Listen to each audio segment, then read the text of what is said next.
महाभारत यूं तो असंख्य घटनाओं का एक संग्रह है। इसमें से अधिकतर घटनाएं जनमानस में प्रचलित हैं। उसमें से कुछ ऐसी घटनाएं हैं जिनको आज भी समय समय पर प्रसंगवश याद किया जाता है। उनमें से कुछ घटनाओं के विषय में आज हम आपको इस वीडियो में बताएंगे। इस जानकारी के लिए वीडियो में हमारे साथ अंत तक बने रहिएगा, जिससे कि आपको सही और सटीक जानकारी प्राप्त हो पाए। दोस्तों, महाभारत की प्रचलित घटनाओं में जो कि आज भी याद की जाती है, उनमें पहली घटना है एकलव्य की घटना। एकलव्य भगवान श्री कृष्ण के चाचा के पुत्र थे, जिन्हें बाल्यकाल में ज्योतिष के आधार पर वनवासी भील राजा निषाद राज को सौंप दिया गया था।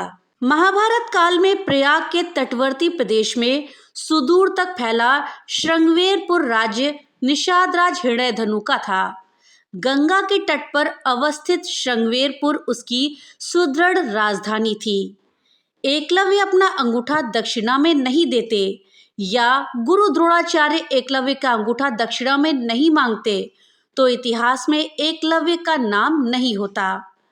गुरु द्रोणाचार्य ने भीष्म पितामह को वचन दिया था कि वो कौरव वंश के राजकुमारों को ही शिक्षा देंगे, और अर्जुन को वचन दिया था कि तुमसे बड़ा कोई धनुर्धर नहीं होगा।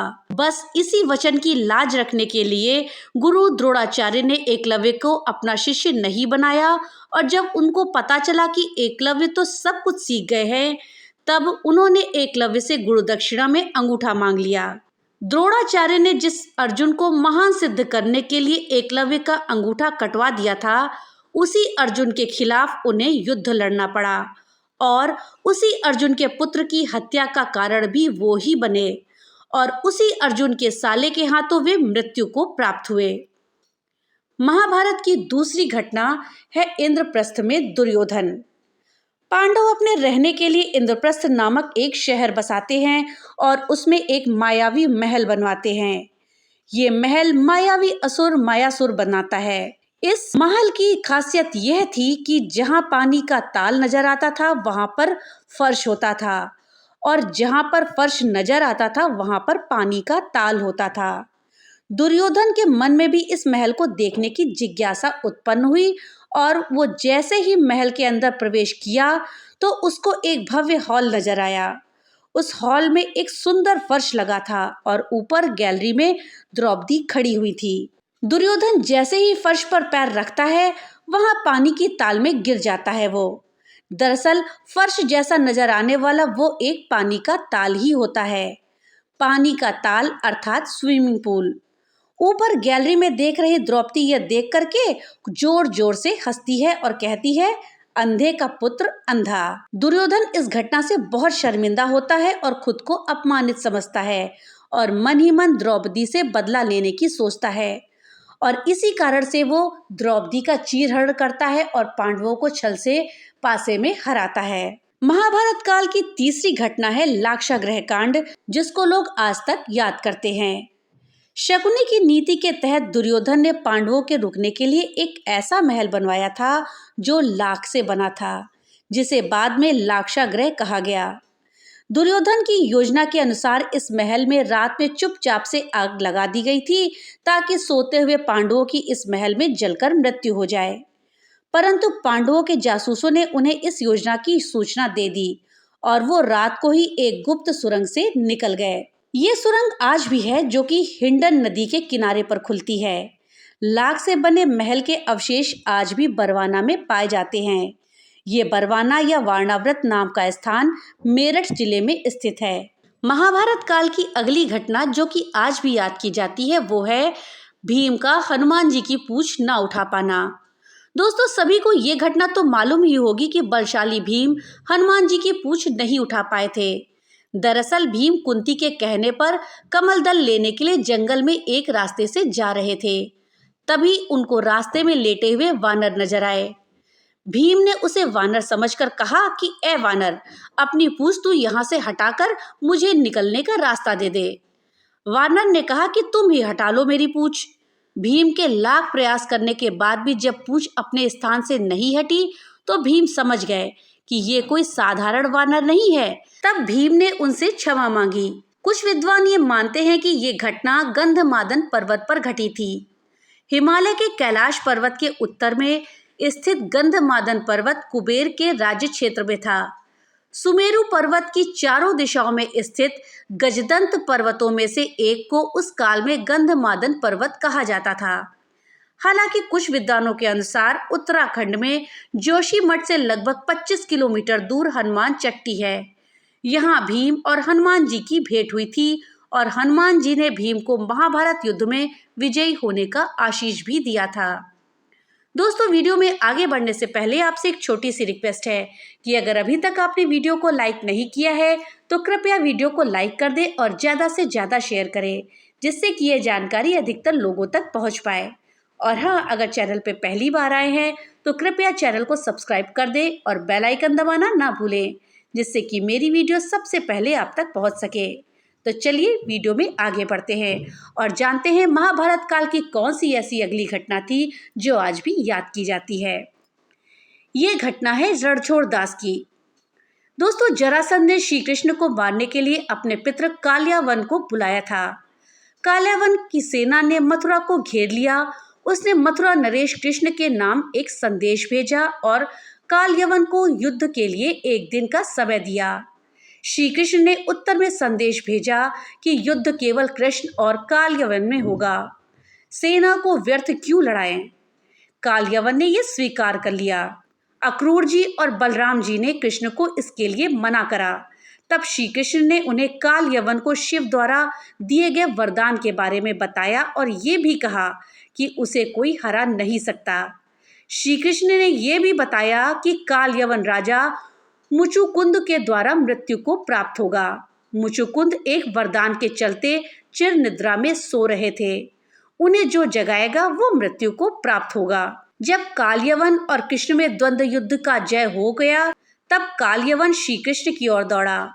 श्री कृष्ण तुरंत ही दूसरी ओर मुंह करके रणभूमि से भाग चले और कालयवन उन्हें पकड़ने के लिए उनके पीछे पीछे दौड़ने लगा। इस प्रकार भगवान बहुत दूर तक एक पहाड़ की गुफा में घुस गए। उनके पीछे कालयवन भी घुसा। वहां उसने एक दूसरे ही मनुष्य को सोते हुए देखा। उसे देखकर कालयवन ने सोचा कि मुझसे बचने के लिए श्री कृष्ण भेष बदलकर इस तरह से छुप गए हैं। वो पुरुष बहुत दिनों से वहां सोया हुआ था। पैर की ठोकर लगने से वो उठ पड़ा और धीरे धीरे उसने अपनी आंखें खोली। इधर उधर देखने पर पास ही कालयवन खड़ा हुआ दिखाई दिया। वो पुरुष इस प्रकार ठोकर मारकर जगाए जाने से रुष्ट हो गया था। उसकी दृष्टि पड़ते ही कालयवन के शरीर में आग पैदा हो गई और वो क्षण भर में जलकर राख का ढेर बन गया। कालयवन को जो पुरुष गुफा में सोए मिले वो इक्ष्वाकु वंशी महाराजा मानधाता के पुत्र राजा मुचुकुंद थे। इस तरह कालयवन का अंत हो गया। इस घटना के कारण ही भगवान श्री कृष्ण का नाम रणछोड़ दास पड़ा। महाभारत की अगली घटना जो कि आज भी याद करते हैं वो है जरासंध का वध। बिहार के राजगृह में अवस्थित है कंस के ससुर जरासंध का अखाड़ा। जरासंध बहुत बलवान था। मान्यता है कि इसी स्थान पर भगवान श्री कृष्ण के इशारे पर भीम ने उसका वध कर दिया था। राजगृह को राजीर कहा जाता है। रामायण के अनुसार ब्रह्मा के चौथे पुत्र वसु ने गिरिव्रज नाम से इस नगर की स्थापना करी। बाद में कुरुक्षेत्र के युद्ध के पहले बृहद्रथ ने इस पर अपना कब्जा जमा लिया। बृहद्रथ अपनी शूरता के लिए मशहूर था। जरासंध को कोई भी बांध नहीं सकता था। भीम ने उसके शरीर के 2 टुकड़े किए थे, लेकिन उसके दोनों टुकड़े फिर जुड़ जाते थे। तब श्री कृष्ण ने एक तिनके के सहारे भीम को इशारे से बताया। श्री कृष्ण ने तिनके के 2 टुकड़े किए और दाएं टुकड़े को बाईं ओर फेंका और बाएं टुकड़े को दाईं ओर। भीम को ये इशारा समझ में आ गया और उसने तब दूसरी बार जरासंध को पकड़कर उसके 2 टुकड़े किए तो दोनों फाड़ को एक दूसरे के विपरीत दिशा में फेंक दिया। इस प्रकार से जरासंध का अंत हो गया। महाभारत की अगली घटना है चीरहरण। महाभारत में ध्रुवकीड़ा के समय युधिष्ठिर ने द्रौपदी को दांव पर लगा दिया और दुर्योधन की ओर से मामा शकुनी ने द्रौपदी को जीत लिया। उस समय दुशासन द्रौपदी को बालों से पकड़कर घसीटते हुए सभा में ले आया। जब वहां द्रौपदी का अपमान हो रहा था, तब भीष्म पितामह, द्रोणाचार्य और विदुर जैसे न्यायकर्ता और महान लोग भी बैठे थे। लेकिन वहां मौजूद सभी बड़े लोग मुंह झुकाए बैठे रह गए। इन सभी को उनके मौन रहने का दंड भी आगे चल के मिला। देखते ही देखते दुर्योधन के आदेश पर दुशासन ने पूरी सभा के सामने ही द्रौपदी की साड़ी उतारना शुरू कर दिया। सभी मौन थे। पांडव भी द्रौपदी की लाज बचाने में असमर्थ हो गए। तब द्रौपदी ने आंखें बंद करके वासुदेव श्री कृष्ण का आह्वान किया। श्री कृष्ण उस वक्त सभा में मौजूद नहीं थे। द्रौपदी ने कहा, हे गोविंद, आज आस्था और अनास्था के बीच जंग है। आज मुझे देखना है कि ईश्वर है कि नहीं। तब श्रीहरि श्री कृष्ण ने सभी के समक्ष एक चमत्कार प्रस्तुत किया और द्रौपदी की साड़ी तब तक लंबी होती गई जब तक कि दुशासन बेहोश नहीं हो गया और सभी इस बात को देखकर सन्न रह गए। सभी को समझ में आ गया कि ये एक चमत्कार है। महाभारत काल की अगली घटना जो आज भी याद करी जाती है वो है कर्ण का वध। दोस्तों, कवच कुंडल उतर जाने के बाद अमोघ अस्त्र नहीं होने के बावजूद कर्ण में अपार शक्तियां थी। युद्ध के 17वें दिन शल्य को कर्ण का सारथी बनाया गया। इस दिन कर्ण भीम और युधिष्ठिर को हराकर कुंती को दिए वचन को स्मरण करके उनके प्राण नहीं लेता है। बाद में वो अर्जुन से युद्ध करता है। कर्ण तथा अर्जुन के मध्य भयंकर युद्ध होता है। जब अर्जुन बाण चलाते और वो कर्ण के रथ पर लगता तो उसका रथ दूर दूर तक पीछे चला जाता और जब कर्ण बाण चलाते तो अर्जुन का रथ कुछ कदम ही पीछे हटता। और ऐसे में श्री कृष्ण कर्ण की बहुत तारीफ करते हैं। तब अर्जुन भगवान से कहते हैं कि आप कर्ण की तारीफ कर रहे हैं, जिसके बाण से हमारा रथ मात्र कुछ कदम ही पीछे हट रहा है, लेकिन मेरे बाण से तो उसका रथ कई गज पीछे जा रहा है। तब ऐसे में कृष्ण मुस्कुरा देते हैं। तभी अचानक कर्ण के रथ का पहिया भूमि में धंस जाता है। इसी मौके का लाभ उठाने के लिए श्री कृष्ण अर्जुन से तीर चलाने को कहते हैं। बड़े ही बेमन से अर्जुन असहाय अवस्था में कर्ण का वध कर देते हैं। इसके बाद कौरव अपना उत्साह हार बैठते हैं और उनका मनोबल टूट जाता है। फिर शल्य प्रधान सेनापति बन जाते हैं, परंतु उनको भी युधिष्ठिर दिन के अंत में मार देते हैं। महाभारत काल की अगली घटना जो हम आज भी याद करते हैं वो है द्रोण वध। भीष्म के सरसैया पर लेटने के बाद 11वें दिन के युद्ध में कर्ण के कहने पर द्रोण सेनापति बनकर युद्ध में कोहराम मचा देते हैं। अश्वत्थामा और उसके पिता द्रोण की संहारक शक्ति के बढ़ते जाने से पांडवों के खेमे में दहशत फैल जाती है। पांडवों की हार को देखकर श्री कृष्ण ने युधिष्ठिर से भेद का सहारा लेने को कहा। इस योजना के तहत युद्ध में यह बात फैला दी गई कि अश्वत्थामा मारा गया, लेकिन युधिष्ठिर झूठ बोलने को तैयार ही नहीं थे। तब अवंतीराज के अश्वत्थामा नामक हाथी का भीम के द्वारा वध कर दिया गया। इसके बाद युद्ध में ये बात फैला दी गई कि अश्वत्थामा मारा गया। जब गुरु द्रोणाचार्य ने धर्मराज युधिष्ठिर से अश्वत्थामा के मारे जाने की सत्यता जाननी चाहिए तो उन्होंने जवाब दिया, अश्वत्थामा मारा गया परंतु हाथी। दोस्तों, युधिष्ठिर ने परंतु हाथी शब्द बहुत ही धीमे से कहा और जब वो ये शब्द कह रहे थे तब श्री कृष्ण ने उसी समय शंखनाद कर दिया, जिसके शोर के चलते गुरु द्रोणाचार्य आखिरी शब्द हाथी नहीं सुन पाए और उन्होंने समझा कि मेरा पुत्र मारा गया है। ये सुनकर उन्होंने शस्त्र त्याग दिए और युद्ध भूमि में आंखें बंद करके शोक में डूब गए। यही मौका था जबकि द्रोणाचार्य को निहत्था जानकर द्रौपदी के भाई धृष्टद्युम्न ने तलवार से उनका सिर काट दिया। ये सब कुछ कृष्ण की नीति के चलते हुआ, जिसकी बाद में बहुत आलोचना हुई, लेकिन युद्ध में ये बहुत जरूरी था। दोस्तों, अगली घटना है जयद्रथ का वध। महाभारत युद्ध में जयद्रथ के कारण अकेला अभिमन्यु चक्रव्यूह में फंस गया था और दुर्योधन आदि योद्धाओं ने एक साथ मिलकर उसे मार दिया था। इस जघन्य अपराध के बाद अर्जुन प्रण लेते हैं कि अगले दिन सूर्यास्त से पहले जयद्रथ का वध अगर नहीं कर पाया तो मैं स्वयं अग्नि समाधि ले लूंगा। इस प्रतिज्ञा से कौरवों में हर्ष व्याप्त हो जाता है और पांडवों में निराशा फैल जाती है। कौरव किसी भी प्रकार से जयद्रथ को सूर्यास्त तक बचाने और छुपाने में लग जाते हैं। जब काफी समय तक अर्जुन जयद्रथ तक नहीं पहुंच पाया तो श्री कृष्ण ने अपनी माया से सूर्य को कुछ देर के लिए छिपा दिया, जिससे ऐसा लगने लगा कि सूर्यास्त हो गया है। सूर्यास्त समझकर जयद्रथ खुद ही अर्जुन के सामने हंसता हुआ घमंड से आ खड़ा होता है। तभी उसी समय सूर्य पुनः निकल आता है और अर्जुन तुरंत ही जयद्रथ का वध कर देता है। दोस्तों, महाभारत की अगली घटना जो कि आज भी याद करी जाती है वो है बर्बरीक का शीश। युद्ध के मैदान में भीम के पौत्र बर्बरीक दोनों खेमों के मध्य बिंदु एक पीपल के वृक्ष के नीचे खड़े हो गए और ये घोषणा कर डाली कि मैं उस पक्ष की तरफ से लड़ूंगा जो हार रहा होगा। बर्बरीक का एक तीर ही युद्ध के लिए काफी था। उसके इस चमत्कार को देखकर भगवान श्री कृष्ण ये सोचने लगते हैं कि बर्बरीक प्रतिज्ञावश हारने वाले का साथ देगा। यदि कौरव हारते हुए नजर आए तो फिर पांडवों के लिए संकट खड़ा हो जाएगा और अगर पांडव बर्बरीक के सामने हारते नजर आए तो वो फिर पांडवों का साथ देगा। इस तरह वो दोनों ओर की सेना को एक ही तीर से खत्म कर देगा।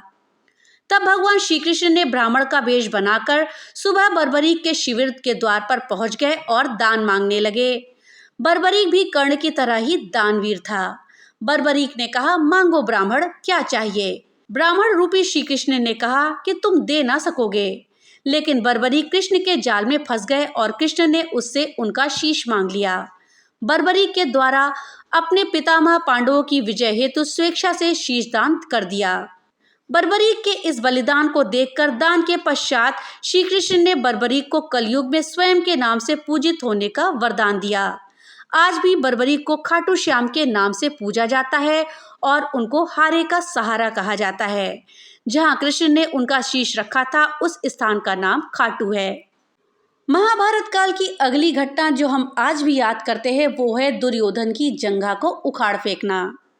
दोस्तों, यदि दुर्योधन का संपूर्ण शरीर वज्र के समान बन जाता तो फिर उसका कोई भी कुछ नहीं बिगाड़ सकता था।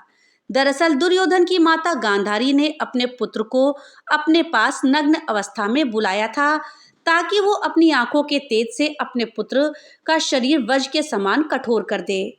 माता की आज्ञा का पालन करने के लिए दुर्योधन भी नग्न अवस्था में ही जा रहा था। तभी रास्ते में श्री कृष्ण ने दुर्योधन को रोक लिया और कहा कि इस अवस्था में तुम माता के सामने जाओगे तो तुम्हें शर्म नहीं आएगी? क्या ये पाप नहीं होगा?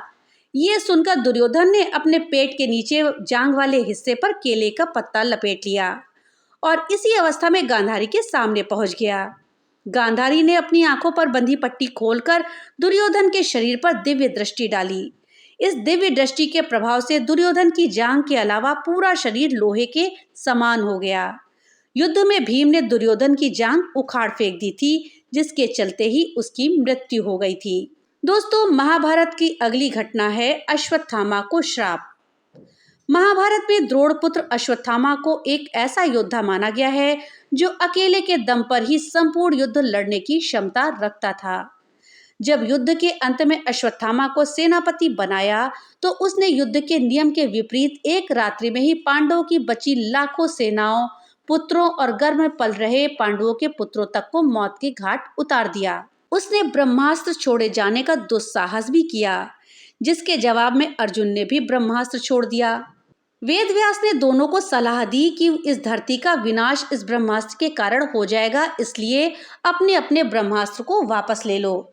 अर्जुन ने तो अपना ब्रह्मास्त्र वापस ले लिया, लेकिन अश्वत्थामा को ब्रह्मास्त्र को वापस लेना नहीं आता था, तो उसने उसे अर्जुन के पुत्र अभिमन्यु की पत्नी उत्तरा के गर्भ पर उतार दिया, जिसके चलते गर्भस्थ शिशु मारा गया। अश्वत्थामा के इस नरसंहार के बाद पांडवों में विरक्ति का भाव आ गया। वे जीतकर भी हार गए थे। उनका सब कुछ नष्ट हो गया था। यही कारण था कि श्री कृष्ण ने अश्वत्थामा को 3000 वर्षों तक कोढ़ी के रूप में रहकर भटकने का श्राप दे दिया और उत्तरा के गर्भ को पुनः जीवित कर दिया था।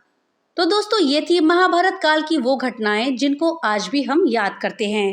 इनके अलावा भी कुछ घटनाएं हैं जो आज भी याद की जाती हैं। वो हैं द्रौपदी का स्वयंवर, गांधारी का श्राप, शिखंडी का सहयोग, गीता का ज्ञान इत्यादि। इन सभी घटनाओं को हम आज भी याद करते हैं। तो दोस्तों, जानकारी आपको कैसी लगी हमें कमेंट बॉक्स में लिख करके जरूर बताइएगा। तो मिलते हैं अगली नई वीडियो के साथ, तब तक के लिए राधे राधे।